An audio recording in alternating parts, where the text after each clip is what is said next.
Welcome, everybody. I'm Jabby Koei, joined by Stepsa Bra. Hello. What up, bra? What up? We are looking at Ant-Man and the Wasp pitch meeting from Pitch Meeting. Thanks so much for joining us. Make sure to hit that subscribe button, bell icon, all notifications, and pretty please vote this sucker up. Let YouTube know you're enjoying what you're watching. If you are, and if you're not, I don't know why you clicked on this. Also follow Stepsa Bra. She's on the social. She's description below things. Yep. Pitch meeting link description below. Exactly what he said. The original upvote. All right, here we go.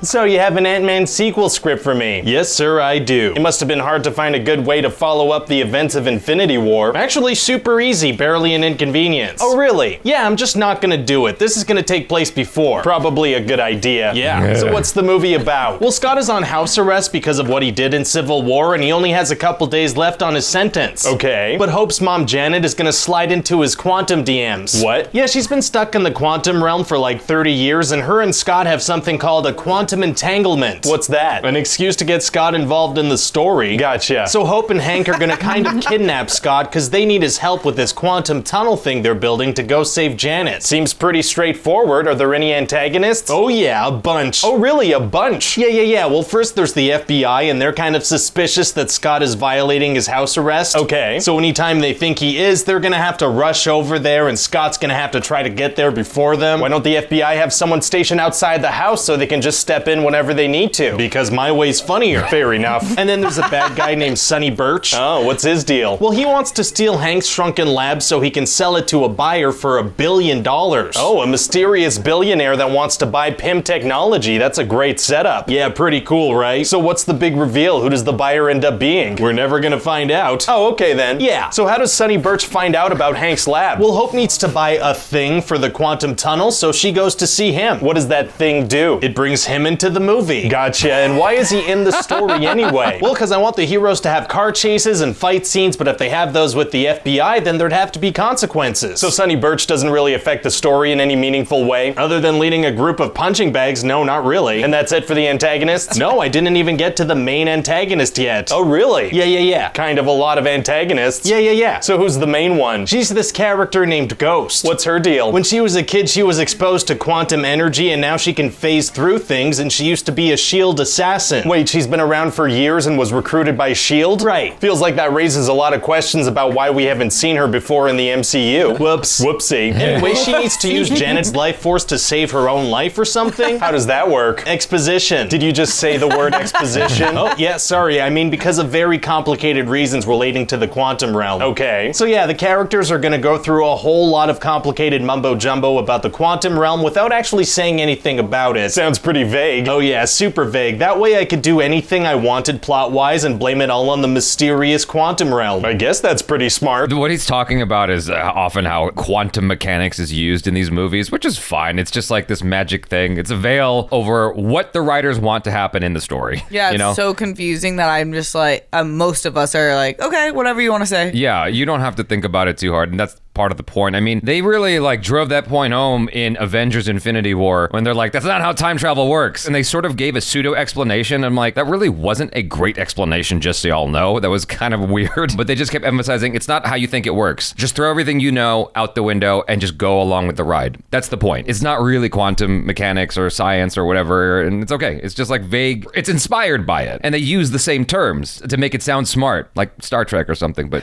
you know, less sciencey. I didn't realize just how like convoluted the plot of this movie was until he broke it down. I enjoyed it so much when I watched it. I watched it like 2 or 3 times in theaters. I don't remember it being that convoluted. I was just like, this is amazing. And I think it's just because I got bedazzled by all the, you know, stars and spectacles and... It's the characters of Ant-Man. Like, Ant-Man, the first one I wasn't expecting to be good. And the second one, I was like, what are they going to do? And both are great because I'm obsessed with the characters. Yeah, it's a visual feast. So what actually happens in the movie? Well, the characters are going to steal this shrunken lab from each other over and over again, and once in a while, they're going to stop to shout exposition at each other. Very cool. And at the end, Hank is going to go into the quantum realm to save Janet. So what's she been up to this whole time? Reapplying mascara and tracking down a robe, apparently. Huh. Yeah, and she's older now, so she has white hair. I thought we said that time and reality works different in the quantum realm. Yeah, well, like I said, the quantum realm works in mysterious ways, so... But how did she survive down there? Like, what did she eat? She fed on quantum energy or something? I don't know. Where did she poop? In a mysterious quantum toilet. Oh, mysterious toilets are tight. But how did the quantum realm help? Please stop asking me questions about the quantum realm. Well, okay then. Thanks. Well, all this is gonna be explained in an upcoming little movie called Quantumania. You think? She knows who Kang is. Yeah. Oh, yeah. She knows exactly who that dude is. Yeah. She's like, uh-oh, we should walk this way. Make a U-turn quick. He sees us. Oh, shit. All right, say hello, but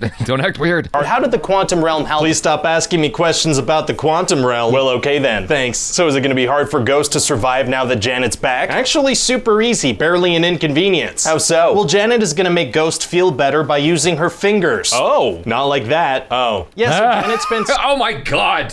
What? Oh. Like, I didn't even clock what he was saying until his reaction. Very good. better Love by that you using went her there. fingers. Oh, not like that. Oh. Yeah, so Janet spent so much time in the quantum realm that she evolved and she has powers now. What kind of powers? The kind that fix this one problem and are never spoken about again. Well, that is convenient. Oh yeah, so then everything kind of works out for everyone and everyone's happy. Well, you know, after Infinity War, it's actually gonna be nice to have a feel-good Marvel movie that, and then Hope and Hank and Janet are gonna die and Scott's gonna get caught in the quantum realm. Oh my God. Yeah, it's gonna be pretty messed up, but that's Thanos for you. So wait, the events of the movie were happening at the same time as Infinity War? Well, this happens in a post-credit scene and they built a smaller tunnel, so some time has passed. So Ant-Man wasn't on house arrest during Infinity War like we said he was. I don't know. Fair enough. Timelines are my complicated. God. So what do you think? Well, honestly, because Ant-Man wasn't in Infinity War, I think people are just gonna be super excited to check in with him. Right, that's true. Yeah, this could end up being one of our biggest movies of Phase 3. Fingers crossed.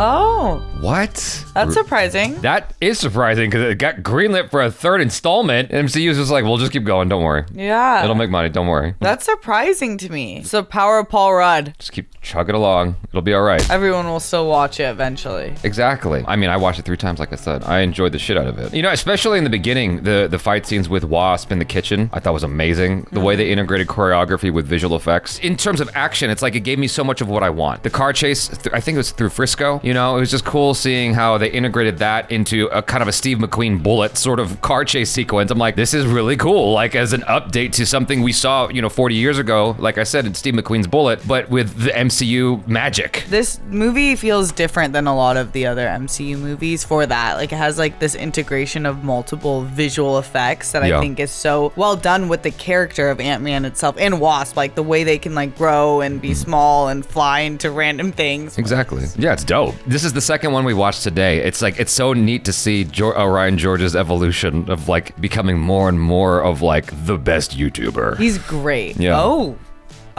Yeah. Not those fingers. Yeah, not those. Yeah.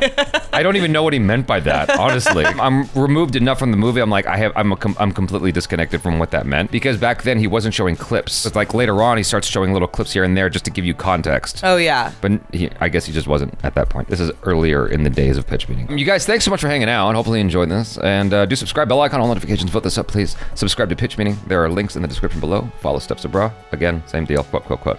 Thanks for hanging out. I'm Javi Kouei. This is Steps to Bra. Peace out.